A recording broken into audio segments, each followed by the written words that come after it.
கும்பம் கும்பராசிக்காரர்களுக்கு ரொம்ப சிறப்பான மாதங்க இந்த மாதம். ஜென்மச்சனி முடிஞ்சதை இப்போ தான் ஃபீல் பண்ணுவீங்க, இப்போ தான் உணர்வீங்க. ஜனவரி மார்ச் மாதம் 29ஆம் தேதியே கிட்டத்தட்ட ஏப்ரல் மே ஜூன் ஜூலை 4வது மாதம் ஜென்மச்சனி முடிஞ்ச 3 மாதம் ஆச்சு. ஆனால் இப்போ தான் உண்மையிலேயே பூரட்டாதி நட்சத்திரக்காரங்க அதை ஃபீல் பண்ணுவீங்க. சதய நட்சத்திரக்காரர்களுக்கு ஓரளவுக்கு பரவாயில்லன்ற நிலைமை வந்துட்டாலும் உங்களில் பூரட்டாதி 1, 2, 3 பாதங்களில் பிறந்தவர்கள் இன்னும் ஜென்மச்சனி முடிஞ்ச மாதிரி இல்லையே, ராசி பலனில் தான் யோகமாக சொல்கிறீங்க, அப்படிலாம் ஒன்றும் எனக்கு நல்லதாக நடந்த மாதிரி தெரியலையே என்கின்ற ஒரு நிலையில் தான் கண்டிப்பாக இருந்தீர்கள். அவர்களுக்கு கூட இந்த மாதம் நல்லா இருக்குங்க. ஏன்னு சொன்னால் இந்த மாதத்திலிருந்து உங்கள் நட்சத்திரத்துக்கு அடுத்த நட்சத்திரமான உத்திரட்டாதி நட்சத்திரத்தில் சனி போய்கிட்டு இருக்கிறார். ஆகவே புரட்டாதி நட்சத்திரக்காரர்கள் இனிமேல் படிப்படியாக மன அழுத்தங்களிலிருந்து தோல்விகளிலிருந்து கண்டிப்பாக விலகுவீர்கள். தாய்மாமன் சம்மந்தப்பட்ட விஷயங்கள், மாமன் சம்மந்தப்பட்ட விஷயங்களில் கொஞ்சம் இந்த தடவை கொஞ்சம் செலவுகள் இருக்கும். உண்மையிலே கல்யாணம் ஆகாதவங்களுக்கு தாய்மாமன் வெளியில், கல்யாணம் ஆனவங்களுக்கு மாமா கிட்ட ஏதாவது கருத்து வேறுபாடு, மனைவியோடைய அப்பா கிட்டேயோ மனைவியோட அண்ணன் தம்பிக்கிட்டேயோ ஒரு கருத்து வேறுபாடுகள் அல்லது அவர்களால் ஏதாவது ஒரு செலவுகள் இருக்கக்கூடிய அமைப்பு.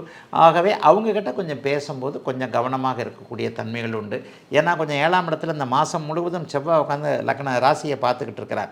டக்குப்புக்குன்னு கோவப்பட்டுருவீங்க. உங்கள் இயல்புக்கு மாறாகவே இந்த மாதத்தில் துருத்துருன்னு இருக்கக்கூடிய ஒரு தன்மைகள், கொஞ்சம் கோபத்தை காட்டக்கூடிய அமைப்புகள் இப்போது கும்பராசிக்காரர்களுக்கு உண்டு. ஜென்மச்சனி முடிஞ்சிருச்சு. பாக்கியாதிபதி பாக்கியத்தை பார்க்கக்கூடிய அமைப்பு.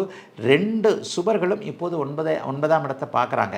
என்னென்ன பாக்கியம் உங்களுக்கு கிடைக்கவில்லை என்கின்ற எண்ணத்தில் இருந்தீர்களோ அத்தனை பாக்கியங்களும் கிடைக்கக்கூடிய தன்மைகள் இப்போது உண்டு. என்ன வயதிற்கேற்றாற் போல கல்வி பாக்கியம், வேலை பாக்கியம், தடை செய்யப்பட்ட அமைப்பு கூட சொல்கிறேன், திருமண பாக்கியம், புத்திர பாக்கியம், பேர குழந்தை பாக்கியம். எல்லாரும் வயசுக்கு ஏற்ற மாதிரி தான். 60 வயசுக்காரருக்கு என்ன தோணும்? என் பொண்ணுக்கு புள்ள பிறக்கணும், என் பையனுக்கு புள்ள பிறக்கணும், நான் தாத்தாவாகணும் பாட்டி ஆகணுன்ற எண்ணங்கள் இருக்கும் இல்லையா?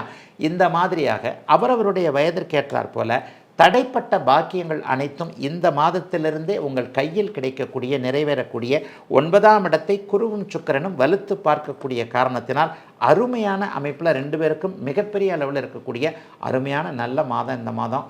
புகழ் வரப்போகிறது, பேர் வரப்போகிறது, முன்னேற்றம் இருக்க போகிறது, முயற்சிகள் பலிக்கக்கூடிய அமைப்புகள் அப்படியே உங்களுக்கு இப்போது உணரக்கூடிய ஒரு நல்ல தன்மைகள் உண்டு. கோபத்தை மட்டும் குறைச்சிக்கோங்க. அதை தவிர்த்து வேறு எல்லாவற்றிலும் கடந்த காலத்தில் எந்தெந்த இடத்துல அடிபட்டிங்களோ, எந்தெந்த இடத்துல வீங்கி போச்சோ அந்த இடத்துலலாம் தடவி கொடுக்குற மாதிரியாக பரம்பொருள் ரொம்ப ஒன்று அடிச்சிட்டம்பா, பரவாயில்லப்பா, இந்தாப்பா இதை கொஞ்சம் பிடிச்சிக்கப்பா என்கின்ற மாதிரியாக கும்பராசிக்காரர்கள் அனைவருக்குமே கொஞ்சம் முன்னேற்றத்திற்கு அடிகோலக்கூடிய, தூரத்தே ஒளி தெரிகிறது பார் என்கின்ற அமைப்புகள் உருவாகக்கூடிய ஒரு நல்ல மாதமாக அமைந்திருக்கிறது ஜூலை மாதம். கும்பத்தினர் எல்லோருக்கும் வயதிற்கு ஏற்றாற் போல.